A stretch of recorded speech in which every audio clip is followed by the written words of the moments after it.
¿Te gusta lo que hago? Puedes invitarme a un café desde cualquier parte del mundo. Al final de la descripción encontrarás el enlace a Buy Me a Coffee. Gracias por estar ahí.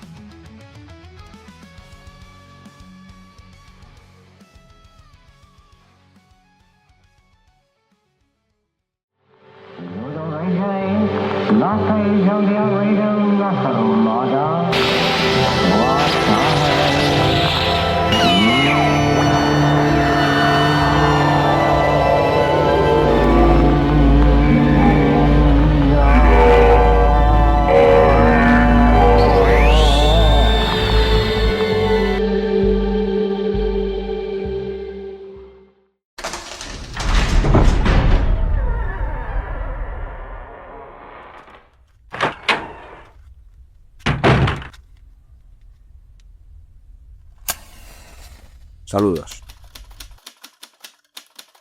Te estaba esperando. Yo, mensajero de iWash, te doy la bienvenida.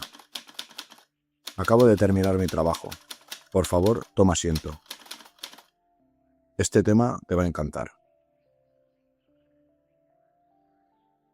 Si te pregunto qué es un zombie, es inevitable no pensar en este tipo de zombie. Pero, ¿y si te digo que el zombie real no tiene nada que ver con el ser descompuesto y caníbal? Hollywood y la industria de los videojuegos han hecho de esa figura un perfecto monstruo para una infinidad de películas, series, cómics y videojuegos en los que el terror es el factor principal. Lamentablemente la realidad es otra. La figura del zombie está más ligada a la esclavitud que al no muerto sediento de sangre. ¿Pero qué es un zombie? ¿Cuál es su origen?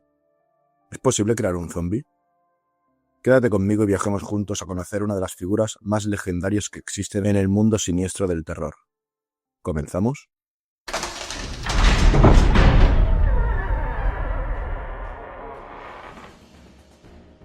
Primero debemos de entender el lugar de donde ha salido semejante personaje, y ese camino te lleva a una religión. La religión vudú, también popularizada y vista por el cine como algo siniestro, como una arte oscura, y no es así para nada. El culto vudú. ¿Qué es el vudú? El vudú se encuentra entre las religiones más antiguas del mundo, junto a la santería por lo menos 1000 años antes que el cristianismo. Orgullosos de poder presumir de ser de las pocas religiones que a día de hoy mantienen sus ritos y sus costumbres casi primigenias e intactas. El tráfico de esclavos hacia América produjo un fuerte fenómeno de sincretismo entre la compleja y bien esquematizada mitología yoruba, junto a otras culturas africanas, y las creencias cristianas, así como las religiones nativas de los lugares donde se transportó los esclavos. De aquí surgiría el vudú haitiano, y un gran número de derivativos: la regla de Ocha, o santería de Cuba, la santería en República Dominicana, el candomblé, la macumba, la umbanda, el tambor de mina y la quimbanda en Brasil, así como otras manifestaciones africanistas en Colombia, Puerto Rico y demás países del área del Caribe y Sudamérica.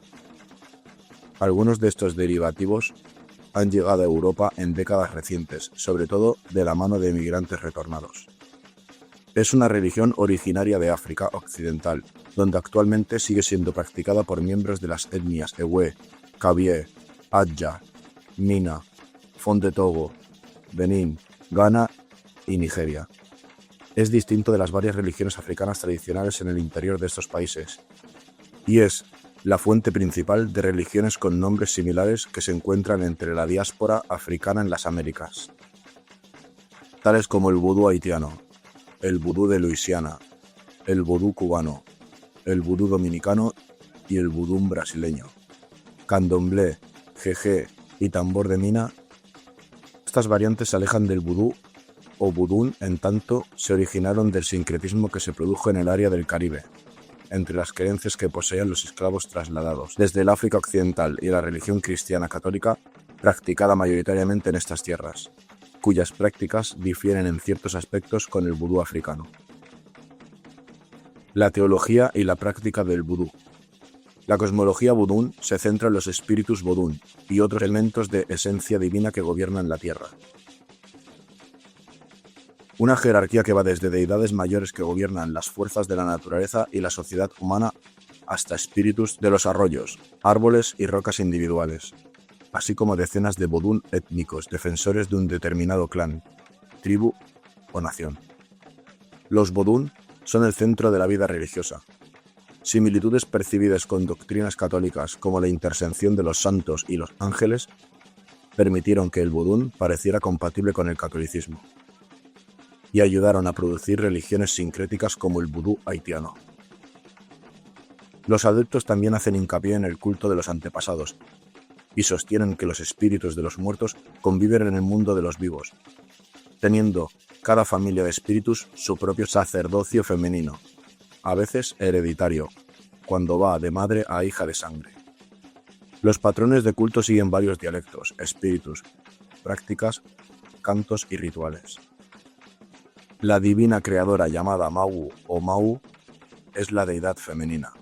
Es una mujer mayor y normalmente una madre que es dulce e indulgente.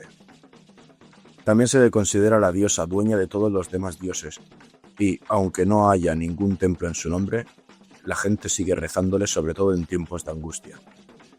Según una tradición, tuvo 7 hijos. Sakpata, vodún de la tierra. Shebioso, vodún del trueno, también asociado a la justicia divina. Akbe, vodún del mar. Gu, vodún del hierro y de la guerra. Age, vodún de la agricultura y de los bosques. Yo, vodún del aire.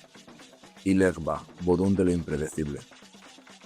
La creadora encarna un principio cosmológico dual de que Mawu, la luna, y Lisa, el sol, son respectivamente los aspectos femenino y masculino, a menudo representados como los hijos gemelos de la creadora. Lisa es el dios del sol, que trae el día y el calor, y también la fuerza y la energía.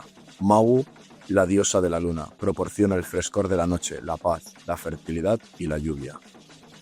Para resumirlo, un proverbio dice: cuando Lisa castiga, Mawu perdona. A menudo se representa a Legba como un falo o con un hombre con un falo prominente. Conocido como el hijo menor de Mawu, es el jefe de todas las divinidades vodún. En su representación diaspórica, se cree que Legba es el hombre muy viejo que camina con muletas. Al ser viejo, se le considera sabio, pero cuando se le ve como un niño, es uno rebelde. Solo a través del contacto con Legba es posible contactar con los otros dioses, pues es el guardián de la puerta de los espíritus. Dan, que es el hijo andrógino de Mawu, es representado como una serpiente arcoíris, y debería permanecer con ella y actuar como intermediario con sus otras creaciones. Como mediador entre los espíritus y los vivos, Dan mantiene el equilibrio, el orden, la paz y la comunicación. Otros Loa o entidades espirituales populares son Azaka, que gobierna la agricultura, el Zuli, que tiene dominio sobre el amor, y Ogun, que se encarga de la guerra, la defensa y hacer guardia. Toda la creación se considera divina y por tanto contiene el poder de lo divino. Así es como se entienden medicinas, tales como los remedios a base de hierbas, y se explica el uso de omnipresente de los objetos mundanos en los rituales religiosos. Los talismanes vodún, llamados fetiches, son objetos como estatuas o partes secas de animales o humanos que se venden con sus propiedades curativas o rejuvenecimiento espiritual. En concreto, son objetos habitados por espíritus. Las entidades que habitan un fetiche son capaces de realizar diferentes tareas según su etapa de desarrollo. Los objetos fetiche se combinan a menudo en la construcción de altares, que se utilizan para invocar a determinados vodús y sus poderes asociados. ¿En qué creen? En general, en el vudú se considera que existe una entidad sobrenatural última, llamada de diversas maneras. En el vudú haitiano caribeño de influencia colonial francesa, a esta entidad se le denomina bon Dieu, término derivado del francés bon Dieu, buen Dios o Mawu. En ocasiones se hace referencia a una pareja, Mawu y Lisa, anteriormente mencionados, regente de un mundo sobrenatural, pero esta es inaccesible y permanece ajena al mundo de los humanos, por lo que la comunicación con este mundo sobrenatural ha de llevarse a cabo a través de los numerosos Loa, como el barón Samedi, Maman Brigitte o Dambala, etc. entidades también sobrenaturales que actúan como deidades intermediarias y que conforman, de hecho, el eje central del vudú. Teniendo cada uno de ellos una personalidad diferente y múltiples modos de ser alabados, por canciones, bailes, símbolos, rituales y otros. Si bien no existe una estructura religiosa homogénea, un sacerdote vudú tiene la función de ponerse en contacto con los loas invocados, hablando el loa a través de él, por lo que se le atribuye a los sacerdotes un gran poder. El sacerdote recibe genéricamente el nombre de Ungan, y si se trata de una mujer, Mambo. El término de Bokor se reserva para el Ungan que usa el poder para el mal, sería asimilable al vocablo brujo. En el vudú original de África Occidental se considera que la entidad creadora, conocida como Mawu, es de género femenino y se le relaciona con la luna. El acompañante masculino de Mawu, denominado Lisa, y se relaciona con el sol y la virilidad. Mawu y Lisa constituyen la cima del panteón religioso de las religiones de los pueblos Ewe, Kabye, Mina y Fon. La existencia del vudú en América constituye un nítido ejemplo de la evolución sincrética entre la religiosidad teísta animista originaria del Golfo de Guinea, las creencias cristianas de los esclavistas y reminiscencias locales de los pueblos taínos, primeros pobladores de las islas caribeñas. Se inició en el siglo XVII, cuando muchos africanos del Golfo de Guinea fueron llevados como esclavos hasta Haití y otras islas del Caribe. El vudú también se encuentra muy extendido en religiones tradicionalmente esclavistas de Estados Unidos hasta la abolición de la esclavitud, especialmente en Nueva Orleans, a donde llegó a finales del siglo XVIII, de manos de inmigrantes haitianos. En Haití, fue notable la utilización como religión oficial del país por parte del gobierno de los Duvalier para reforzar el poder de su gobierno, dada la popularidad de esta creencia y su importancia en la historia del país. Se suele considerar como uno de los antecedentes de la Revolución Haitiana la ceremonia del sacerdote vudú Boukman llevada a cabo el 14 de agosto de 1791 en Bois Caiman. En sus principios, careció de un clero y de ritos regulares establecidos, debido a su condición de religión perseguida por los propietarios esclavistas, que obligaban a sus esclavos a convertirse al cristianismo. El vudú americano se vincula a la santería, muy extendida en Cuba, de naturaleza aún más mistificada por las corrientes cristianas o la Umbanda de Brasil, con un mayor predominio del elemento africano. La santería cubana y dominicana, una de las máximas expresiones sincréticas del mundo, usan símbolos y santos católicos para representar a sus loas, y ritos antiguos de origen africano, similares a los del vudú. El vudú, en comparación con la santería cubana, tiene formas de culto diferentes. En lo que una primera etapa se pensaba que la segunda provenía de la otra, aun cuando tienen orígenes semejantes y nombres de deidades equivalentes, en algunos casos iguales, el vudú, en cualquiera de sus variantes, sea haitiana o de Luisiana u otras, no comparte ni la liturgia, ni el idioma, ni la teología, ni la cosmogonía de la santería. El vudú ha sido un fuerte referente en la cultura popular, debido a la atribuida capacidad de los Bokor para resucitar a los muertos y hacerlos trabajar en su provecho, zombies, así como la de provocar la muerte a voluntad. De igual interés popular han resultado otros elementos folclóricos como los muñecos de vudú, que son una especie de pequeños fetiches, que pretenden ser representaciones de personas o situaciones, con forma humanoide fabricados con diversos materiales, de los cuales se cree que están vinculados al espíritu de una determinada persona. Se dice de esos muñecos que lo que se les haga a ellos les sucede a quien al muñeco representa. Es frecuente encontrar referencias en la literatura o en el cine en los que estos fetiches se usan en rituales de magia negra, en los cuales se clavan agujas al muñeco en algún lugar del cuerpo, o se le aplica algún tipo de martirio, y así la persona vinculada sufrirá algún mal o una maldición. Cabe señalar, sin embargo, que en varios casos se suele poner como factor de trascendencia en dichos rituales el que su apariencia externa lo más parecida posible a la persona con quien se vincula, lo que sugiere que, para los fines de manipular o torturar, necesitarían un vínculo mucho más ligado al mundo terrenal que al espiritual. Existe una amplia literatura y filmografía al respecto que, frecuentemente, tiende a deformar o demonizar este conjunto de prácticas religiosas. Otra creencia que ha recibido atención mediática es la de la figura del Loup-Garou, o Loup-Garou, hombre lobo también identificado como un ogro o hombre del saco. Bien, ahora sabemos qué es la religión que abarca esta figura tan extraña. Entremos a estudiar al zombie.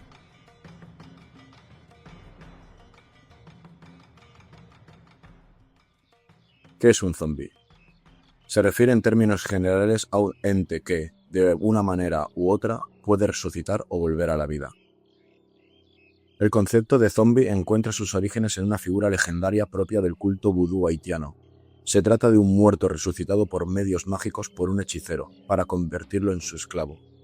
De acuerdo con la creencia, un Oungan, Bokor o hechicero vudú sería capaz, mediante un ritual, de resucitar a un muerto, que quedaría, sin embargo, sometido en adelante a la voluntad de la persona que le ha devuelto a la vida. También, según una creencia popular, se dice que una persona que es mordida por un zombi se convierte en uno de ellos. La etimología del nombre del zombi. Se han propuesto diferentes palabras y raíces de las cuales el término zombi, como derivado del criollo haitiano. El criollo es la lengua de Haití, está estructuralmente basado en el francés, pero mezclado con lenguas de África Occidental, como el Wolof y algunas lenguas de Ghana y Nigeria. Tiene influencias de otras lenguas africanas como el Fon, el Ewe, el Kikongo, Yoruba e Igbo. Tiene dos dialectos, el Fablas y el Plateau.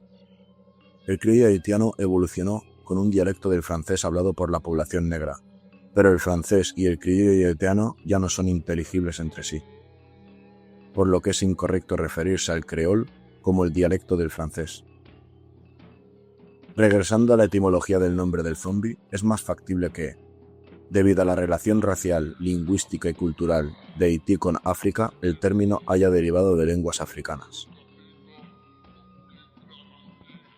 Etnólogos e historiadores han llegado a la conclusión de que el zombi haitiano en su génesis está íntimamente relacionado con la esclavitud y la opresión dentro de Haití.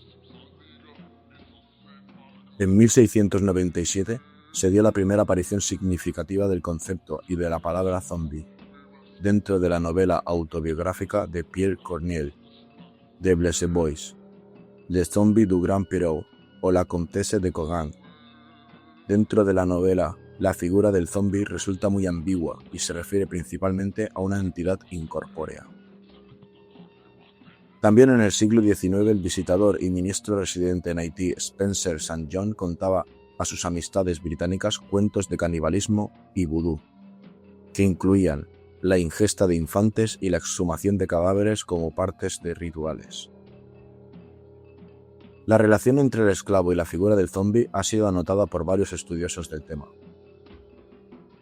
Generalmente se comparan características como los hábitos de comida, la ropa rasgada, la transición hacia la esclavitud marcada por el bautismo o la asignación de un nuevo nombre, la pérdida de toda relación con el ser que era antes de ser esclavo, la muerte social, la ausencia de un rito funerario después de su muerte y el estatus sociológico de objeto. La figura del zombi en Haití también puede haber surgido como receptáculo o representación del miedo que causaba la esclavitud y sus consecuencias dentro de la isla.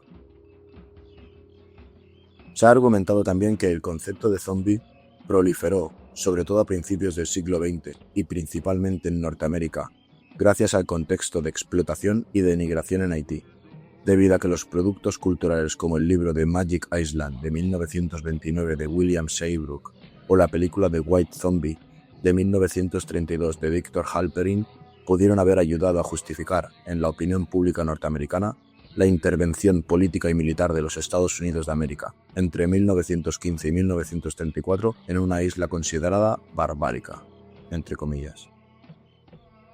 Es importante mencionar también que el concepto de zombie en Haití está fuertemente anclado a la creencia del alma dual, y esta forma de concebir el alma ya está presente con diversos matices dentro de algunas religiones africanas. En Benín, Camerún, Ghana, Nigeria, Togo, Tanzania y Zaire, por ejemplo. Por lo tanto, es importante a la hora de discutir los orígenes del concepto de zombie tener en cuenta la significativa relación que guarda la religión vudú con algunas de las religiones africanas. A través de la literatura y los diarios de viajero, la figura del zombi pasó a ser parte de la cultura popular mundial. Pero se puede decir que, desde sus primeras apariciones en la literatura, la palabra zombi ya estaba relacionada con el luto, la muerte y la esclavitud. zombi físico, zombi incorpóreo y zombi filosófico. Dentro de la religión vudú está presente el concepto de alma dual, que se encuentra íntimamente ligado con la figura del zombi. Existe por lo menos dos tipos de alma, según esta tradición, el Gros Bon Ange, gran buen ángel, y el Petit Bon Ange, pequeño buen ángel. El primero es un concepto espiritual al que se le atribuye la memoria, los sentimientos y la personalidad de la persona. Esta alma está en relación directa con el cuerpo. Algunos estudiosos consideran que, dentro de la religión vudú, perder el Gros Bon Ange equivale a perder la vida. El segundo tipo de alma, el Petit Bon Ange, está ligado al cerebro, a la sangre, a la cabeza y a la conciencia. Representa por un lado al zombi incorpóreo y por otro su ausencia o robo que ha hecho el hechicero o el bokor. Explican dentro del imaginario haitiano la condición de zombi de una persona. A pesar de las discusiones acerca de las características y función que ambos tipos de alma tienen, se ha llegado a aceptar generalmente que el Petit Bon Ange es el que está directamente relacionado con lo de los creyentes llaman el proceso de zombificación. Esta división del alma en la religión vudú es importante para entender el concepto de zombi, particularmente en lo relativo al Petit Bon Ange, pues es a partir de esa forma de alma que se desenvuelven los dos tipos de zombi que han sido estudiados a partir de testimonios, el zombi corpóreo y el zombi incorpóreo, o como algunos estudiosos lo han llamado, el cuerpo sin alma y el alma sin cuerpo. En 1974, Robert Kernodle fue el primer filósofo en introducir el término zombi en el debate filosófico. Sin embargo, en los últimos años es David Chalmers Nota a quien más se le asocia con la idea del zombi filosófico. El concepto zombi se refiere a una criatura que es idéntica molecularmente al ser humano y por lo tanto produce una conducta de humano, pero que, a diferencia de él, carece de cualía o sensaciones. Se comporta como alguien que ve, escucha, sufre, pero en realidad no hace ninguna de esas cosas. Está bien documentado de que no hay una división tajante entre los tipos de zombies dentro del pensamiento mágico en Haití. Se puede observar que, dentro de los relatos recogidos por etnólogos, la distinción entre un zombi u otro no es clara ni definitiva, pues los relatos pueden describir, por ejemplo, un zombi que camina por la calle, que ha salido de su tumba, o uno que habita en una vasija para ser vendido después y brindar protección. Pero los dos iniciales, por ejemplo, dentro del imaginario haitiano, pueden funcionar como servidumbre doméstica. Las causas de la zombificación. En 1937, la folclorista estadounidense Zora Neale Hurston conoció en Haití el caso de Felicia Félix Mentor, fallecida y enterrada en 1907, y a quien, sin embargo, muchos lugareños aseguraron haber visto viva 30 años después convertida en un zombi. Hurston se interesó por los rumores que afirmaban que los zombis existían realmente, aunque no eran muertos vivientes, sino personas sometidas a drogas psicoactivas que les reprimían la voluntad. Sin embargo, no pudo encontrar datos que fueran más allá del mero rumor. Varias décadas más tarde, en 1982, el antropólogo y etnobotánico canadiense Wade Davis viajó a Haití para estudiar lo que pudiera haber de verdad en la leyenda de los zombies. Y llegó a la conclusión publicada en los libros The Serpent and the Rainbow, La serpiente y el arco iris, de 1985, y The Passage of Darkness, The Ethnology of the Haitian Zombie, El pasaje de las sombras, la etimología de los zombies haitianos, de 1988, de que se podía convertir a alguien en zombie mediante el uso de dos sustancias en polvo. Con la primera llamada coque de poudre, en francés literalmente golpe de polvo, se induciría a la víctima a un estado de muerte aparente. Sus parientes y sus amigos la darían por muerta y la enterrarían, y poco después sería desenterrada y revivida por un hechicero. En el momento entrarían en acción los segundos polvos, una sustancia psicoactiva capaz de anular la voluntad de la víctima. El ingrediente principal de la primera sustancia de coque de poudre sería la tetrodotoxina, una toxina que se encuentra en el pez globo, que habita en las costas de Japón y el mar del Caribe, con actividad paralizante de la placa motriz neuromuscular, como el curare, que se usa en las anestesias. La tetrodotoxina administrada en una dosis semiletal, 1 miligramo, es capaz de crear un estado de muerte aparente durante varios días, en los cuales el sujeto sigue consciente a pesar de todo. Otras fuentes hablan del uso del estramonio o datura, que en Haití se llama cogombre zombie. Esto es un pepino zombie, según la creencia popular. La ingesta de sal liberaría al zombie de los efectos de esta droga.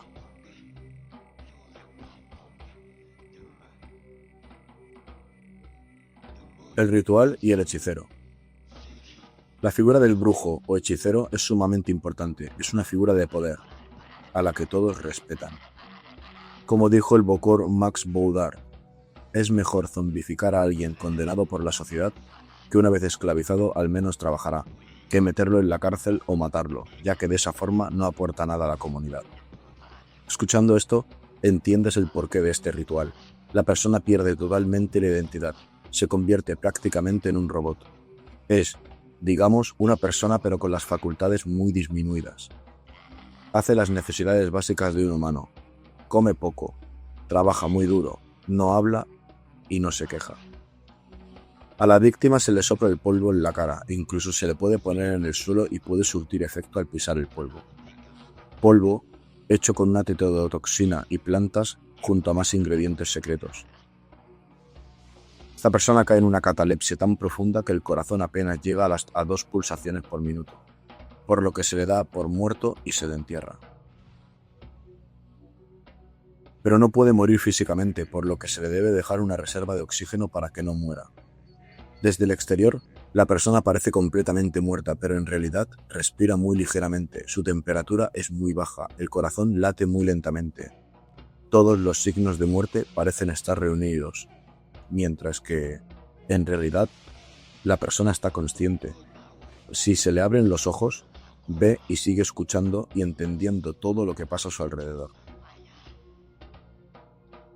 Luego le dan uno varios antídotos como jugo de beleño, pepino zombie, datura, que se le dan para desactivar gran parte de la tetrodotoxina. Lo dramático de todo esto es que la víctima es consciente en todo momento de lo que está pasando, porque la droga solo actúa sobre el sistema nervioso, aunque las plantas también tienen poder para provocar amnesia y daños cerebrales. Lo principal es cambiar el nombre a esa persona. Se le administra otras drogas que impiden conservar su libre albedrío. Benzodiazepinas, barbitúricos, medicamentos que generalmente recetan los psiquiatras.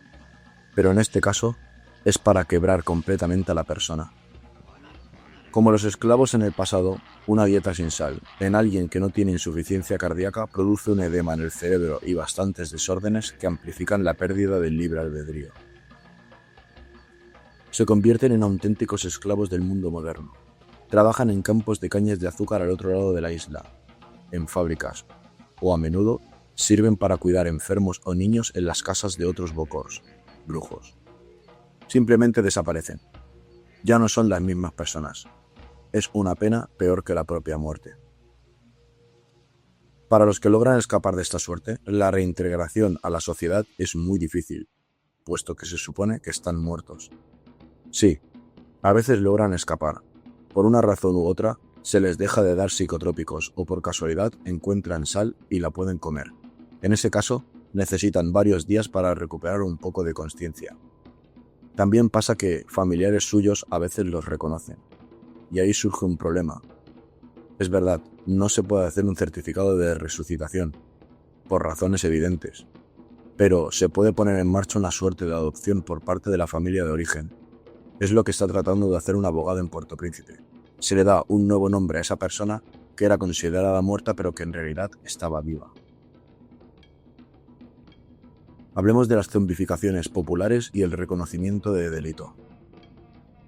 Es falso que el Código Penal haitiano prohíba expresamente el uso de sustancias susceptibles a provocar la zombificación. Usualmente se cita en el artículo 246 del Código Penal haitiano, que hace referencia al envenenamiento o uso de enervantes para privar de la vida a una persona, y si bien no se hace ninguna referencia al término zombie. Así especifica que, cuando una persona, después de ser envenenada, es enterrada viva, se le considera como asesinato. Mientras el cine degeneró el tema de los zombies, la realidad es que existen documentos que demuestran que sí existieron, como el artículo que hemos hablado anteriormente, el 246 del Código Penal. Os hablaré de un caso como el de Clairvius Narcisse. 1922-1994. Fue un ciudadano haitiano que dijo haber sido convertido en un zombie mediante el uso de una combinación de drogas. Su caso provocó un considerable interés y algunas investigaciones científicas. Según informes, Caius fue envenenado con una mezcla de diversos venenos naturales para simular su muerte. Se ha alegado que el instigador de la intoxicación fue su propio hermano, con quien había tenido una disputa por una venta de unos terrenos. Según su relato, luego de esa discusión empezó a escupir sangre y sufrir náuseas en abril de 1962. Después de su muerte y posterior entierro el 2 de mayo de 1962, su cuerpo fue desenterrado y se le dio una pasta hecha de datura, la cual, en determinadas dosis, tiene efectos disociativos y alucinógenos y puede causar pérdidas de memoria. Su nuevo amo, un bokor brujo, le obligó junto a muchos otros zombies esclavos a trabajar en las plantaciones de azúcar hasta que el brujo murió asesinado en 1964. Luego de aquello y de que las dosis regulares del alucinógeno cesaron, Caius finalmente recuperó la cordura. A diferencia de muchos otros que sufrieron daños en el cerebro permanentes y esperó a que su hermano falleciera, pudo volver con su familia en 1980. El 18 de enero de 1980 fue encontrado vagando, semidesnudo y en un estado de shock en las afueras de su pueblo natal. Según fuentes y literaturas, Caius Narcís falleció por segunda vez en 1994. Antes de eso, visitó un hospital de recursos bajos donde fue examinado. La segunda zombificación popular es el regreso de Felicia Felix Mentor. El 24 de octubre de 1936, una anciana desnuda, sin pestañas y con un trapo andrajoso alrededor de la cara, entró en el pueblo de Ennery, Haití. El pánico se extendió por el pueblo y la noticia también. Y pronto, la familia Mentor, que vivía en las afueras del pueblo, escuchó e investigó. Se decía que la extraña mujer estaba coja de su pierna izquierda y se parecía a Felicia Felix Mentor, quien también estaba coja debido a una fractura en su pierna izquierda. Sin embargo, Felicia había muerto y había sido enterrada en 1907, 29 años antes. La mujer fue llevada a un hospital del gobierno y, en general, los aldeanos de Ennery y la familia Mentor creían que ella era de hecho Felicia Felix Mentor, que había regresado y que había un bokor, un haitiano, la había convertido en un zombie. La famosa autora Zora Neale Hurston escribió sobre Felix Mentor, devuelto como una prueba de la existencia de un zombie en Haití.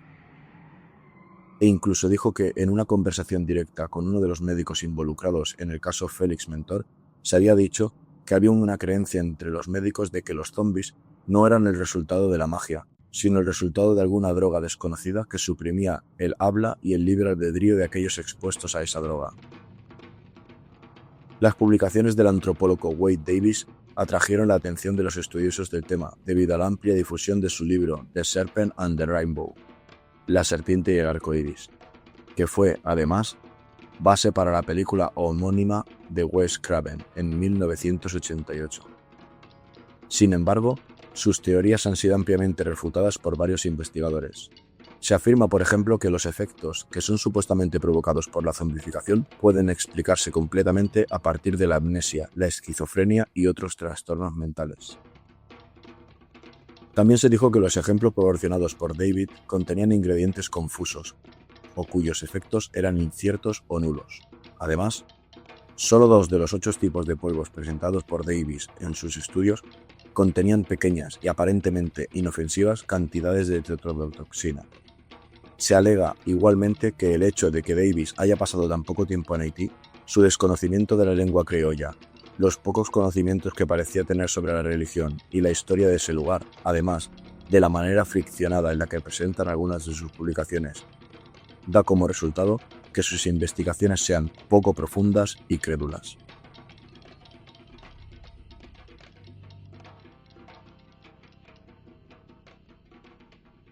Hablemos sobre el veneno que actúa en el cuerpo.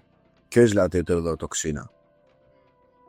Es una neurotoxina mortal de actuación potente y rápida, de origen principalmente marino. La toxina se adquiere a través de la cadena alimentaria como consecuencia de algas marinas tóxicas. En este caso, la obtienen del pez globo, siendo el tercer vertebrado más venenoso del mundo, después de la rana dorada venenosa y el pez piedra. Ciertos órganos internos, tales como el hígado y a veces la piel, contienen tetrodotoxina. Esta se mantiene en su piel acumulada mientras continúan su vida, y son sumamente tóxicos para la mayoría de los animales que los consumen. No obstante, es considerado un manjar en Japón, conocido como el fuyu, en Corea, bok o bogeo, y en China, etun. Cuando es preparada por chefs especialmente entrenados que saben qué parte puede ser consumida y cuánta cantidad es segura ingerir. Pero, ¿qué hace en el cuerpo? El comienzo de los síntomas ocurre en cuestión de minutos, cuando la toxina es inyectada o inhalada, pero si es ingerida, el desarrollo es mucho más lento, de 10 a 40 minutos. El primer síntoma de la intoxicación es la insensibilidad ligera de los labios y de la lengua, apareciendo entre los 20 minutos y las 3 horas después de comer el alimento con esa toxina. El siguiente síntoma es la parestesia en la cara y las extremidades, que puede ir seguida de sensación de ligereza. Puede darse dolor de cabeza, dolor epigástrico, náuseas, diarrea o vómitos. También se pueden presentar dificultades al caminar. La segunda etapa de la intoxicación es un aumento de la parálisis. Muchas víctimas son incapaces de moverse, incluso sentarse es difícil. La víctima sufre debilidad, dilatación de las pupilas, tics, temblores y pérdidas de la coordinación muscular y de la voz. Hay un aumento de la insuficiencia respiratoria. Se incrementa la parálisis y las convulsiones, discapacidad mental y pueden darse arritmias cardíacas. La víctima, aunque esté completamente paralizada, puede estar consciente y en algunos casos completamente lúcida antes de morir. La muerte normalmente ocurre de 4 a 6 horas, dando un margen de 20 minutos a 8 horas. ¿Tiene antídoto? El tratamiento de la tetrodotoxina consiste en limitar al máximo la absorción de la toxina y aliviar la sintomatología, puesto que a día de hoy no existe ningún antídoto. Es recomendable realizar un lavado gástrico, mientras que el tratamiento específico lo determinará un médico, basándose en el estado general del paciente, en la tolerancia a determinados medicamentos y así como en la fase en la que se encuentre de intoxicación. Curiosidades de la tetrodotoxina. Los peces globo son inmunes a la toxina, debido a que la proteína que los conforma, los canales celulares de sodio, son diferentes al resto de especies, lo que impide su unión. El contenido tóxico de un pez globo podría ocasionar la muerte de 30 personas adultas. En Japón, y últimamente en países como los Estados Unidos, el pez globo es considerado una exquisitez, y varias decenas de personas mueren cada año como consecuencia de su consumo. Debido a la elevada mortalidad que se produjo en Japón en 1958, más de 180 personas, se reglamentó por ley la preparación de este alimento. Desde entonces, solo lo pueden llevar a cabo cocineros que han realizado un curso de adiestramiento y manipulación oficial que dura de 3 a 5 años, con un examen final muy riguroso. Debido a que en la actualidad la mortalidad por esta intoxicación alimentaria resulta ser superior al 50%, es considerada la intoxicación más grave producida por los peces. Reflexionemos acerca del vudú.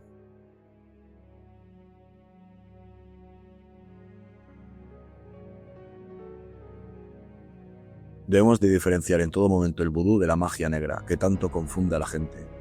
El vudú y la magia negra son cosas totalmente diferentes. El vudú es una religión.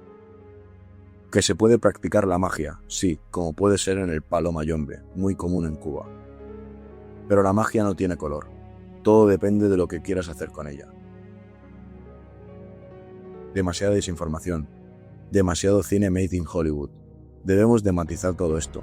Las religiones afrocaribeñas son animistas. Para ellos todo está vivo, desde la pequeña roca hasta el gran árbol. Algo que los occidentales parece que hemos olvidado.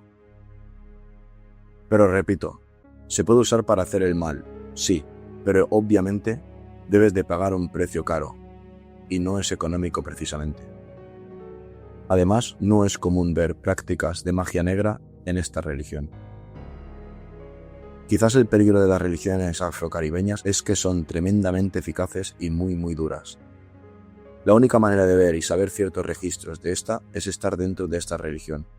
Hay datos secretos que no tengo acceso y de saberlos no debería de difundirlos. No pretendo difundir miedo, ante todo, como siempre, respeto e información. Reflexionemos sobre la figura del zombi. ¿Por qué no podría darse en algún remoto lugar, ahora mismo, personas bajo sustancias que les inhiban de la voluntad, haciendo de esclavos? En cualquier sector donde puedas imaginar. Apartemos de nuestra mente la escenografía y el ritual del brujo. ¿Acaso la droga conocida como el burundanga no circula por el primer mundo? Miles de víctimas caen presa de esa sustancia. Imaginaros en el tercer mundo, donde la propia supervivencia para uno mismo, en condiciones normales, ya es difícil de llevar. Imaginaros preocuparos de terceras personas. Pero no solo las sustancias crean zombies. Hablemos de la tecnología. Millones de personas caminan por el planeta con su mirada fijada en un dispositivo. Millones de personas ignoran a sus familiares o amistades e inclusive jóvenes ignorando los pocos años de vida de sus abuelos por el consumo abusivo de una tecnología. Esto es aterrador y triste aún más que el propio zombi. La televisión, las redes sociales y el consumo online es el cóctel perfecto para tenernos hipnotizados mientras nos perdemos muchos detalles que quizás no quieren que sepas. Ahora solo falta que nos enseñen al brujo que nos controla. Es un auténtico placer el haber estado contigo. Dame a conocer y nos vemos en la siguiente cita. Hasta pronto.